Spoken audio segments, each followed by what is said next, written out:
Hi. Okay. Hello, everybody, and welcome to Ghoul Society. That's my big sister, Jamie. And that's my little sister, Sara, and we're a little bit sleepy this morning, I think. Yeah, I'm still getting over a cold, and also we haven't recorded in like 4 weeks. Yeah, it's true. So. We are grateful to be recording on the unceded stolen territories of the Songhees and Esquimalt First Nations and the Lekwungen and Wasanich peoples whose historical relations with the land continue to this day. As uninvited guests on this land, we are committed to disrupting racism and colonial violence within ourselves, our families, and our communities.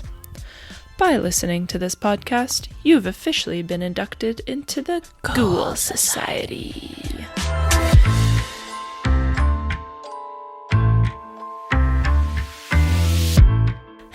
Sorry, my glasses are really uncomfortable. Okay, Sarah's taking... Oh, she's just fixing. She's trying to figure it out. I can't take them off because then I won't be able to read. Yeah, that's so and fair. That's what happens when you're nearsighted, but you wear your glasses all the time. Shit. And now you need them to read. Yeah, this is why I think glasses are kind of a scam. Like, completely fucked me up. Right? Okay. Like, I can't even go on my phone without it being blurry. Oh, no. I'm not very nearsighted at all. Yeah. I just can't see. This is more strongly making the case for me not really wearing my glasses. I haven't been wearing them at all because they've been making me so... That's what we call the astigmatism. That's... Not the other tism. I was so confused. I was like, how is that going to help my... Okay, so anyways, yeah, I don't know, because mine give me a weird migraine situation. Sarah just dropped her phone on top of her computer. She's in a precarious position today. She's trying her best, though. Oh my goodness. I think I just need to go to the eye doctor. Bibs, I don't think that's gonna stay up. My phone is already tilting. So hot. It's tilting. Goodness.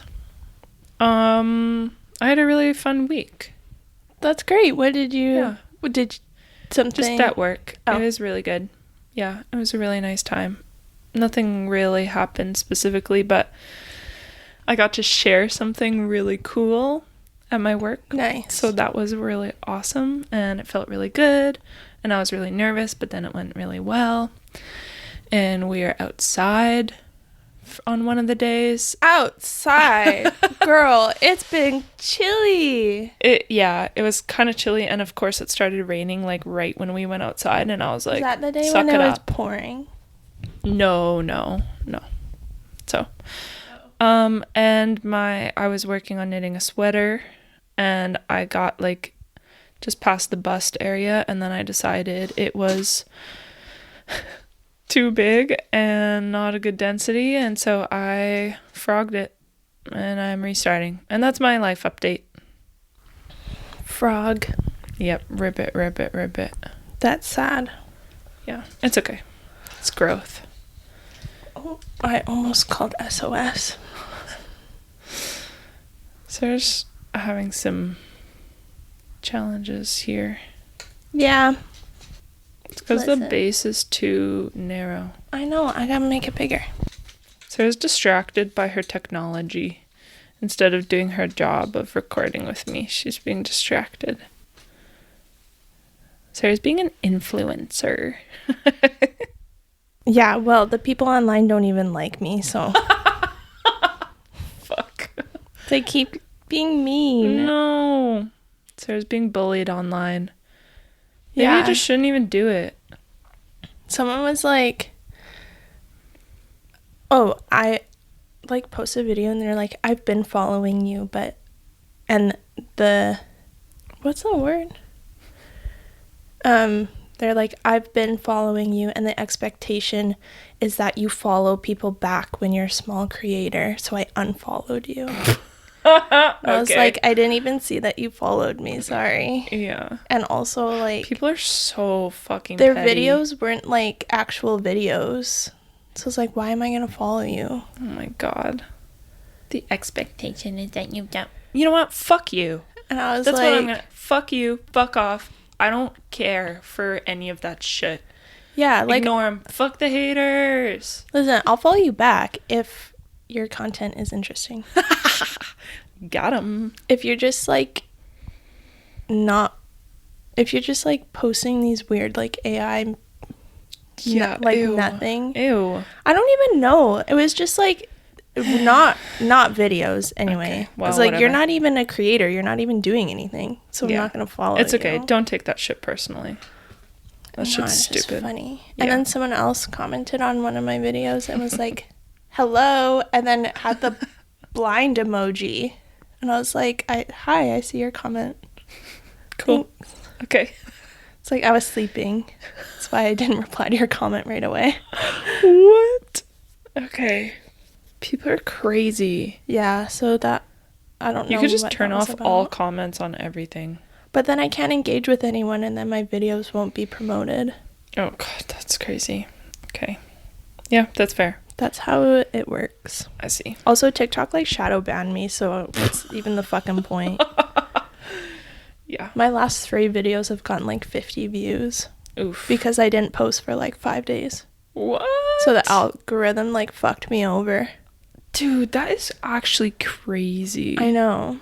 Okay. Wow. Yeah, like Well. if you're not posting consistently all the time, too bad. Damn. I don't know how anyone makes it these days. Anymore. I don't know. Anyway, But, listen, yeah. we're not here for influencing bullshit. We're here for ghost stories. Or true crime. It's not a ghost story. Okay. It's actually really sad. Oh. So buckle the fuck up. Buckle up. Hold your butts. Hold on to your As our butts. gals over at Marbid say. Yeah, hold on to your butts. And I heard about this story through the Indigenous course that I took online. Okay. And I was like, whoa, what's this about? And so I thought that it would be good to tell this person's story because it actually really is influential for our country as it is now, and also racism and sexism and femicide. Damn. So, on the night of April 17th, 1995, in Regina, Saskatchewan, on the traditional territories of the Blackfoot, Métis, and Sioux nations, 28-year-old Pamela Jean George lost her life in a brutal act of violence and was left in a ditch as if she were a piece of garbage. Pamela was a single mother of 2, trying to give her children the best life that she could. She was a Sato woman from the Sakime Reserve, north of Regina, Indigenous Reserve. She was the eldest of 6 and came from what people would call a broken home, so her parents weren't together. It's said that Pamela left school in grade 9 and moved to Regina, where she lived with economic insecurity, and she really just left looking for a good life. She was actually a single mother of 3, though she lost her son in a drowning accident in 1989. So she was a mother of 2 little girls. And Pamela worked as a sex worker twice a month to support her children on top of the other work she did. I think she worked like as a cleaner. Wow. That is a fucking hustle. Yeah. Her father, Terry Sangways, said, quote, Pam very much loved her family and her children, and she was always there for them, end quote. On the night of her murder, Pamela was working in downtown Regina as a sex worker, which, again, she did about twice a month. And she was approached by 20-year-old Stephen Cummerfield, She got into his car, and he drove them out of town towards the airport. Once they arrived on a desolate road, Comerfield walked to the back of the car and opened the trunk where his friend, 19-year-old Alex Ternowetsky, was hiding. Oh. It was later revealed that Ternowetsky had hidden in the trunk because they were unsuccessful in picking up other sex workers. With two Right. Men. Of course. So, of course, women were spooked because they were like, okay, they're like, the chance of violence is higher with two men. And both college students are said to have been drinking throughout the night, and they were very intoxicated. They apparently shared a 40-ounce bottle of liquor and then a 12-pack of beer. Holy fuck. And they're driving around. Yes. Casually driving. While they debated what they wanted to do that night. I'm not clear on what made them want to pick up a sex worker, and it doesn't really matter because that's a job that some people have. Mm-hmm. But I fear that they may have had a violent motive before they even picked up Pamela. Right. According to later testimony by the two college students, when Ternowetsky was let out of the trunk, Pamela began to scream and she tried to run away. Fuck. They unfortunately caught her and forced her to perform oral sex on them and then beat her to death when they were done with her. Oh, that's so fucked up. I know. That's disgusting. During the trial, Dr. Modesto Esclanar, who testified on behalf of the Crown, I think he was the coroner or the mortician. Someone, I don't know, doctor, who knows. He described Pamela's injuries as being consistent of that with a blunt object. She had a broken nose, swollen eyes and hands, cuts on her face and lips, and bruises that covered her whole body. When Comerfield and Ternowetsky were finished beating Pamela George to death, they left her in a ditch on the side of the road. They claimed later on that they didn't know that they had killed her, but Pamela died from cerebral hemorrhage, or a swelling of the brain. Right. And also, trauma. Like, fuck you anyway. Like, oh, yeah, we didn't know we killed her. Okay, well, you beat the you raped her, or sexually assaulted her. Yeah. And then you beat the shit out of her. Yeah. And, like, that's enough. Yeah. The fact that you're like, oh, we didn't know we killed her. Fuck you. And then also later on, they literally will say something different. That's crazy. Later, when Pamela's family was finally able to hold a funeral for her, they couldn't have an open coffin because she was beaten so badly. So that's kind of like who Pamela George was, the awful thing that happened to her. And so this trial was like a big shock to people because they were like, these two white college boys, they couldn't do that. Of course. You know? Yeah. Mm-hmm. So Stephen Comerfield and Alexander Ternowetsky were from middle-class families. And many in the community couldn't believe that they could have committed such a horrific crime. Comerfield was the son of a former New Democratic Party cabinet minister and was like the star of his college basketball team. It's always middle-class men. I know. Like, I feel like it's actually so rarely the men that are in poverty. I know. It's almost always, and people with, like, power. Yeah. Like police officers or politicians or the son of politicians. Or, yeah. I know. It's crazy. Ternowetsky's father was a previous professor of social work at the University of Regina. Huh. Okay. Yeah. Later on during the trial, friends of the two men testified that they bragged about what they did to Pamela on the night of her murder. Ew. One friend, Tyler Stewart, recalled a phone call on the morning of April 18th, 95, during which he asked Comerfield what he was up to the previous night. You know, it's like, what up, bro? What'd you do last night? His reply, quote, "Not much. We drove around, got drunk, and killed this chick," end quote. That's fucked up. I know. Okay. Stewart additionally testified that Comerfield told him that they had threatened to kill Pamela if she didn't perform sexual acts on them. And according to Stewart, he also spoke with Ternowetsky, who said, quote, "She deserved it. She was a quote-unquote Indian, end quote. So disgusting. In court, Czernowiecki would claim that he was too drunk to remember what had happened the night of Pamela's murder, but he clearly remembered beating her so badly that they must have known that she was dead. Yeah. There's no way. And they also bragged about killing her. Yeah. So. Also, shout out to this guy, freaking Tyler Stewart. Just like, yeah, they fucking told me this. Yeah. The trial for the murder of Pamela George began in December of 1996. It became the trial of the year in Regina and would spread across the country for the brutality, convictions, and comments made by the judge Ted Malone. I'm not entirely sure how Comerfield and Czernowiecki were arrested. Within all of the archived news articles that I read, none of them mentioned a long-term chase or investigation. So my theory is that Tyler Stewart said something to the police or another person. Like, they probably talked to other friends and their friends probably talking about called it. the police. No matter how it happened, it thankfully happened quickly in terms of a murder investigation, which often, especially with Indigenous people, are swept under the rug. And so the two men were officially charged with first-degree murder, sexual assault, and forcible confinement. A total of 30 witnesses took the stand during the trial. Whoa. That spoke to, guess what? An all-white jury. Okay. Yeah.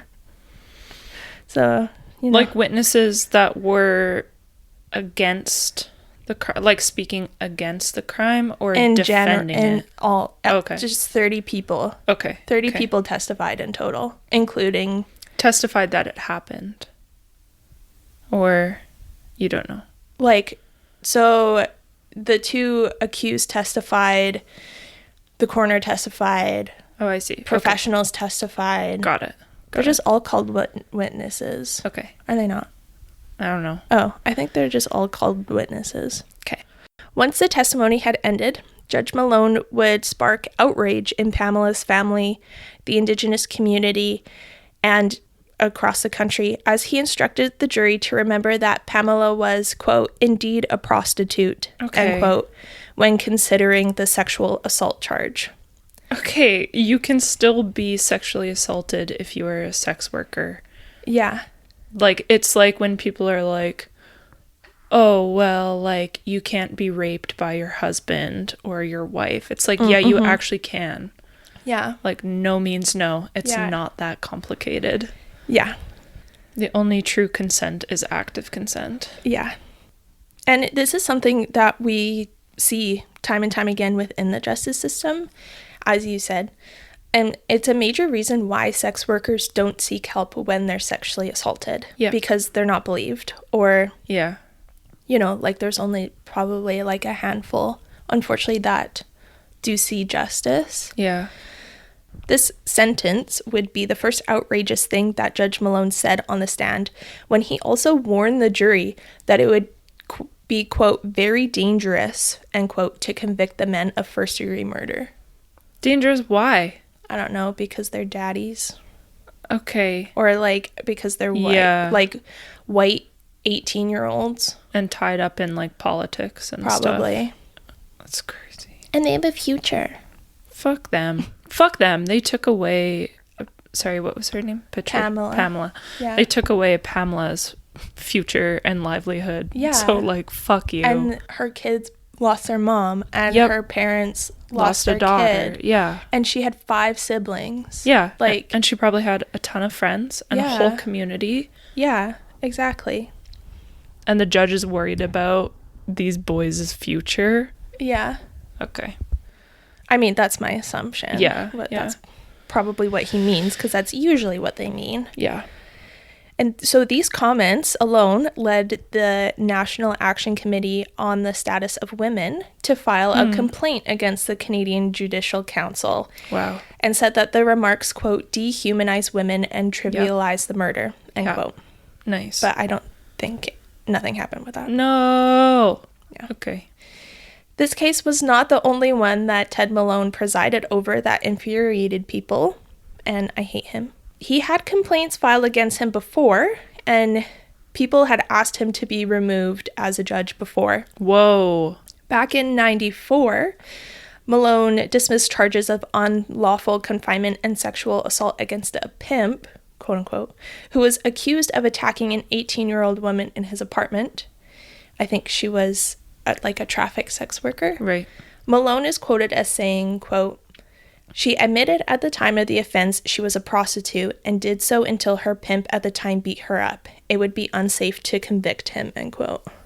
I don't know if that just means that he's gonna, like, I don't know, sex traffic these, like, other people out. I don't know what he means by it's unsafe to convict these people. Like, if he convicts the pimp, is there a chance of then the pimp, like, trying to kill the women who are standing up against him? Or yeah, maybe. I don't know. But this Ted guy doesn't seem like he's trying to stand up for fucking women, care. so... Or non-white people. Yeah. Yeah. People of color. He just doesn't care. He's the worst. Right. Throughout the trial, guess what the defense's argument was? I don't even fucking want to hear it, probably. They said that it was alcohol and not racism that drove Comerfield and Ternowetsky to dehumanize and murder Pamela. Okay. It was said that their blood alcohol level was 0.31. Whoa. Which is 4 times the legal driving limit. Yeah. And they're also, again, driving around. Yeah. Downtown Regina. That's crazy. Thankfully, the Crown countered that despite the intoxication, the two men could still understand intent and consequences of actions. Yep. Meaning that they would still know the difference between right and wrong. Yeah.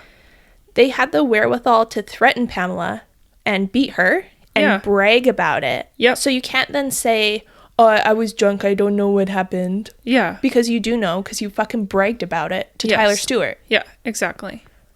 So that makes no sense. Yeah. In the end, it took the jury a total of 12 hours over 2 days of deliberation to return with a verdict of manslaughter.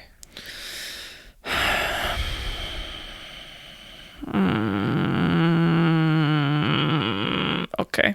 Not even murder. Okay. Well, okay. That's shitty, but at least they were still found guilty of something. Yes. Because there are so many cases where they're not found guilty at all. Or they just get probation or... Yeah. But don't be happy yet. Okay. On January 30th, 1997, Judge Malone sentenced Comerfield and Ternowetsky to 6.5 years in prison. Okay. Each. Okay. And the frustration didn't end there. After the case was finished, there was a lot of questioning as to why the prosecution didn't bring up the new sentencing provisions under Section 718.2 under the Criminal Code, which allowed judges to increase sentences for hate crimes or crimes motivated by prejudice or racism. Interesting. If these provisions, which were instated in September of 96, so they should have been, were taken into account, Pamela's murder could have and should have been labeled during the trial as a hate crime. Yep. And the charges could have been more substantial. Right, but it wasn't. It wasn't brought up. Okay. At all. Okay. Which is just like... Even though they made those fucked up disparaging comments. Yeah. About her being crazy. a sex worker. Yeah.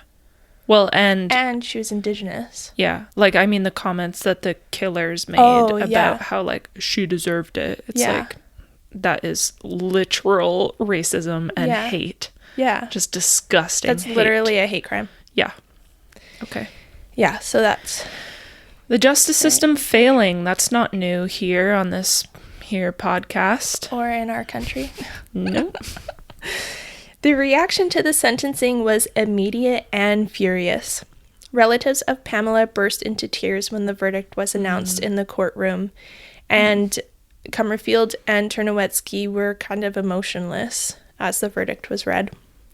Blaine Favell, then chief of the Federation of Saskatchewan Indigenous Nations, called it, quote, one of the most unjust sentences in Saskatchewan judicial history, end quote. Whoa. He wrote to the acting attorney general to consider appealing the case and argued that justice must, quote, be seen to be done, end quote. The response? The Attorney General stated that the courts had reviewed the judge's charge and found no issue. That's crazy. He went out of his way to be like, hey, no. And then they were still like, sorry, our hands are tied. It's fine. Yeah. Probably because everyone involved is white and uneducated. Yeah. And like on paper, it was like, this is how they were convicted, so this is the sentencing. You know, it was just very like kind of like to the book. But at the same time, it's like there's extenuating circumstances. It didn't like factor everything in. Yeah. Chief Favell would also be quoted in a 1997 article as saying, quote, "There have been over 20 major injustice studies over the past 15 years, which have all come to the same conclusion. First Nations people experience racism and systematic discrimination in the criminal justice system, both as accused and victim.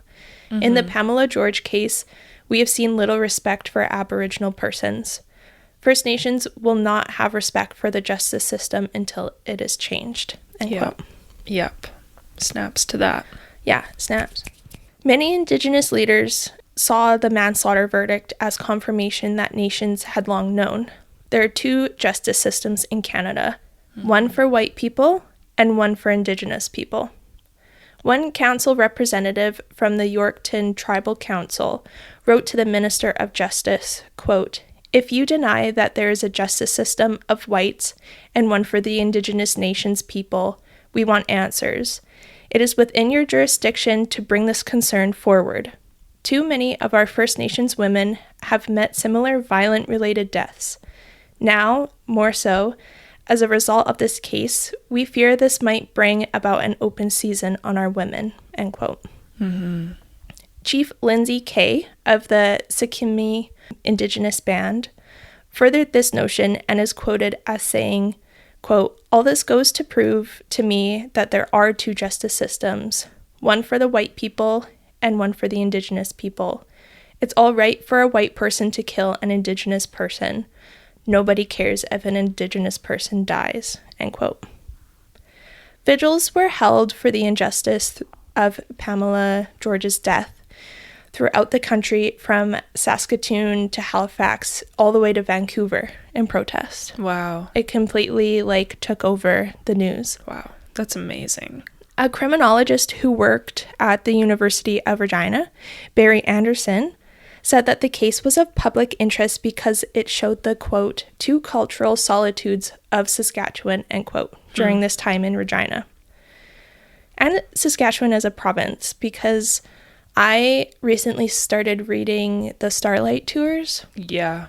One of the most intense books that I've read. Yeah. And like I was reading it last night and I was getting so mad. Yeah. It was very hard to contain my emotions when I'm reading that book, but that also took place like a lot in Saskatchewan. And so and that happened, like the Starlight Tours happened a lot during this time, and kind of the throughout the 90s, even into the 2000s as well. Yeah. And if you don't know I think what, it still happens too. Oh, probably. Yeah. If you don't know what Starlight Tours are, it's when police pick up typically an Indigenous man, and then they drive them out to a rural area and just kick them out of the car and make them walk back to civilization or to the city, wherever they're going. And oftentimes it happens in the middle of winter. In minus 25. Yeah, minus 30, minus 40, when it's like impossible to survive in the conditions. And oftentimes too, the people who they're picking up are typically under the influence, not always, but typically as well. So then chances of survival are even lower. And it's a disgusting practice that cops have been doing for, decades. Yeah.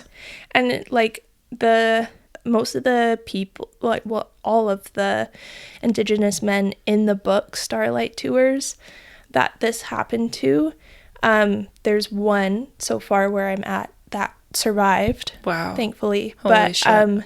they're dropped off. They don't have shoes. They're Yeah. in like maybe a jean jacket, you know, and a white t-shirt, and they just freeze to death. Yeah. Yeah. And so like a lot, like that injustice was extremely popular in the like 90s, well, earlier, but like throughout history, really. But and then this is also happening Right. in like the same province. So Yeah. it's just like, I don't know what's happening over there.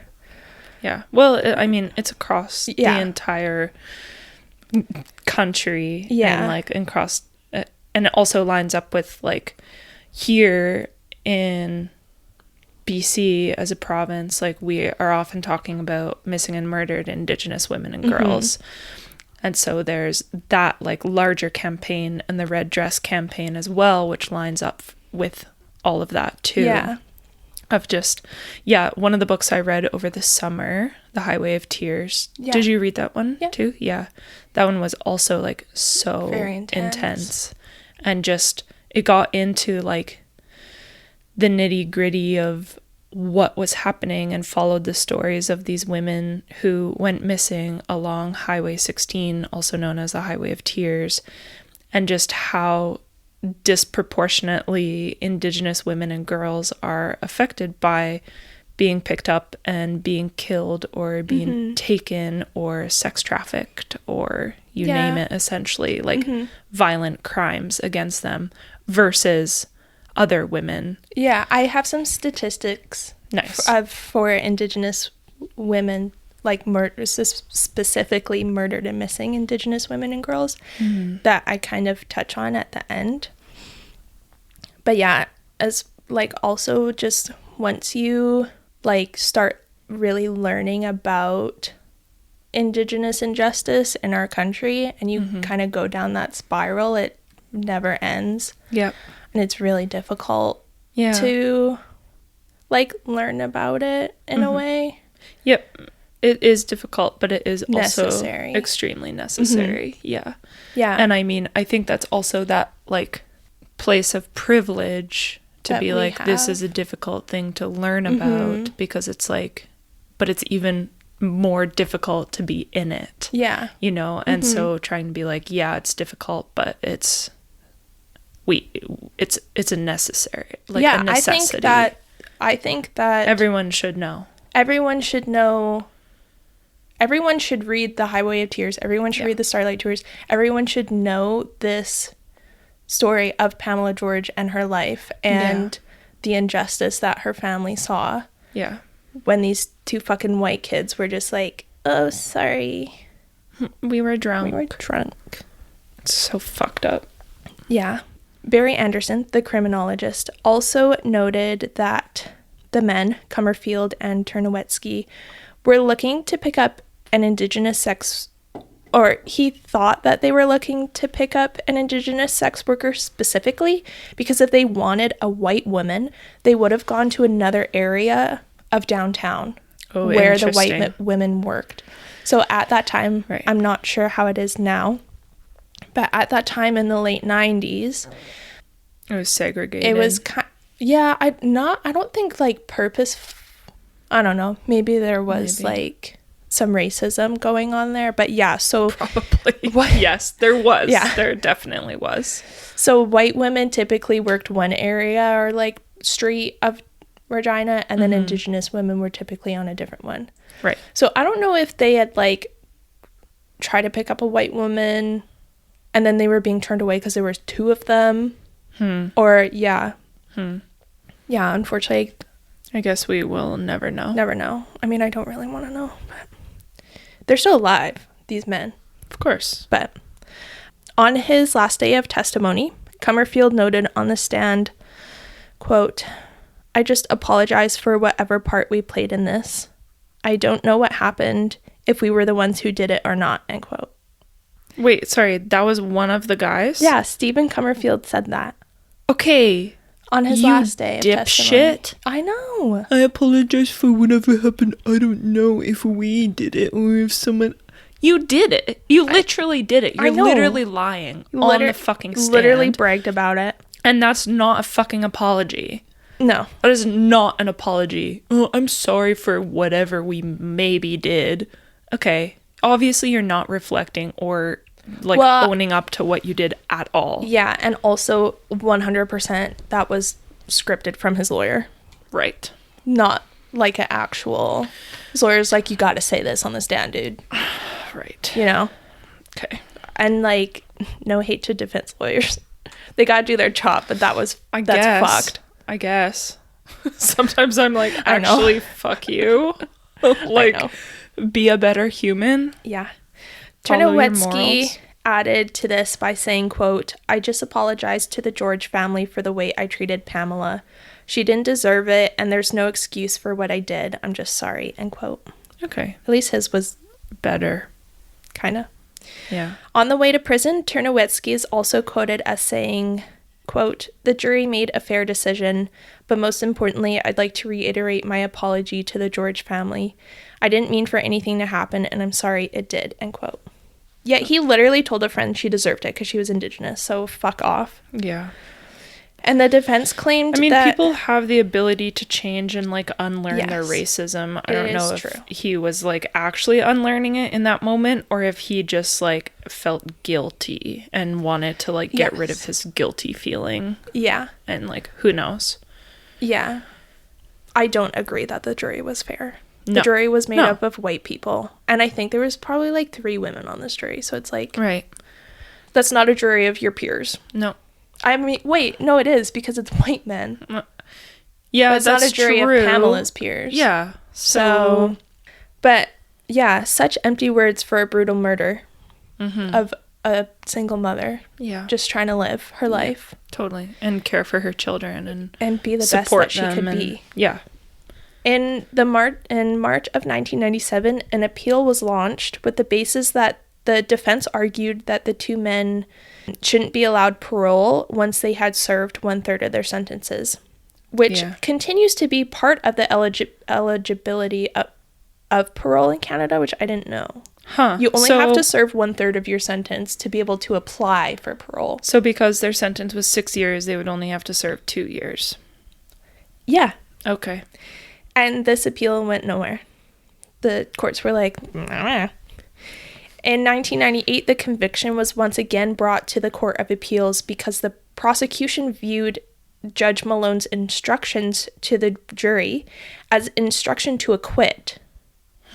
Because he was like, it would be dangerous to convict him of murder. Oh, right. I still don't understand what that means. I don't know. The Court of Appeal held that the instruction was proper and that the Crown should have made its objection at the time in court. Yeah. Which, that's kind of valid. But anyway, the sentencing wasn't reviewed. So people were just like, the prosecution was just like, hey, can we just, like, take away their eligibility of parole in 2 years? And they were like, no. Wow. And then they're like, okay, but what about this? And the courts were like, no. Okay. Like, okay. In the end, Stephen Comerfield served less than 4 years and was granted early parole when in May of 2000, he received day parole. And so he was living in a halfway house in Vancouver.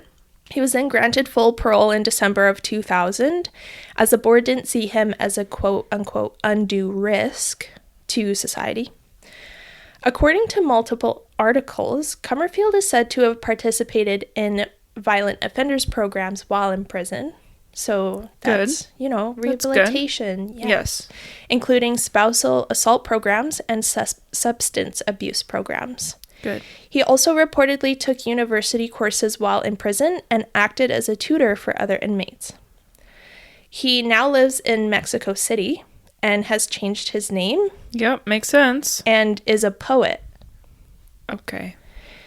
And a further twist in this case, a colleague of his, Elliot Clark, was meant to give a lecture to the University of Regina a few years ago, or maybe longer, I forgot the date on that, and had to pull out due to backlash from saying that he might read a poem by Comerfield. Interesting. And so people were like, you're not going to read a poem by a fucking murderer in the city where he murdered this Indigenous woman, Pamela. You're not doing that. No. So Elliot Clark was going to be part of a lecture on murdered and missing Indigenous women. What? Okay. When it was found out that he was friends with Comerfield, and Elliot had learned of the murder only months before he was due at the university. I see. Okay. So it was like new to him. Okay. Yeah. Long story short, Clark didn't participate and apologized to the Indigenous community and Pamela's family. Good. Yeah. I mean, it's not really like his fault if he actually didn't know.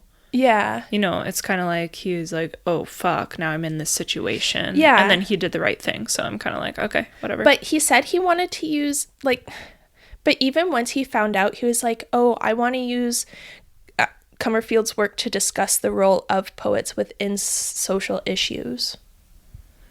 Like, he was going to use it as, like, a example.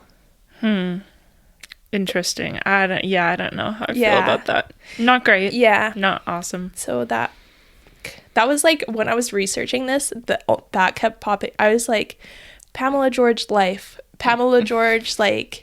Right. family, and it was like Elliot Clark, and I was like, okay, I don't fucking care. Yeah, because it's a big, more recent part of the story. So that's Comerfield. Guess he's doing good. Okay. Yeah. Alexander Ternowetsky was granted day parole in August of 2000, and he was out of prison for about a year, when in 2001 he faced charges of assault, robbery, and drunk driving. Okay, so sounds like he actually didn't learn anything at all. He didn't learn anything, and... The other guy at least sounds like maybe he tried his best. He perhaps was rehabilitated. Yes. Yeah, apparently, I went on to Reddit, and apparently Ternowetsky lives on Vancouver Island. Awesome. And he's been in and out of the Victoria court system. Okay. So that's all I know about him. Okay. Yeah. Should we release this podcast episode? It's fine. Okay. Hey, it's public news. True. Yeah. Public info. Yep. We're just sharing the shit that's already out there, so don't come for us. Yeah, thanks. And listen. Look. The things that we say are just our opinions. Okay. Yeah. So, I mean, whenever I say fuck you, that's just my opinion. It's just my opinion. It's just my opinion. Free speech, so. And hashtag free speech. Yeah. So don't come for us. The murder of Pamela George was not an isolated incident like we discussed earlier. Mm-hmm. It was a symptom of deeper ongoing injustices in Canada, such as lenient sentences, the dismissal of racial motivation, the public view of Indigenous women, and the public view of sex workers. Mm-hmm. Pamela's story continues to shape conversations about racism, sexism, colonial violence, and the treatment of Indigenous women in Canada. According to the Assembly of First Nations and the National Inquiry to Missing and Murdered Indigenous Women and Girls, Indigenous women are 4 times more likely to be victims of violence. They make up 16% of homicide victims and 11% of missing women, but only make up 4.3% of the country's population. That's so fucked up. Indigenous women are 2 times more likely to experience domestic violence from a partner, and more than 13% of Indigenous people experience violence from an ex or a current partner. 5.7% versus 5.7% for non-Indigenous people. But that includes people of color and white people, I believe. Yeah. Indigenous women are more likely to experience physical and sexual assault, with 56% having experienced physical assault and 46% having experienced sexual assault, compared to 1/3 of non-Indigenous women. From 2001 to 2014 alone, average homicide rates involving an Indigenous victim were 4 times higher than non-Indigenous victims within a 13-year span. That's so gross. This was even higher in the territories of our country. Right. In 2016, the National Inquiry to Missing and Murdered Indigenous Women and Girls was established to, quote, make recommendations to eliminate systemic causes of violence and to assure the safety of Indigenous women and girls in Canada, end quote. The final report of the inquiry shows that ongoing and purposeful violations against human and Indigenous rights are the cause behind the statistics noted earlier.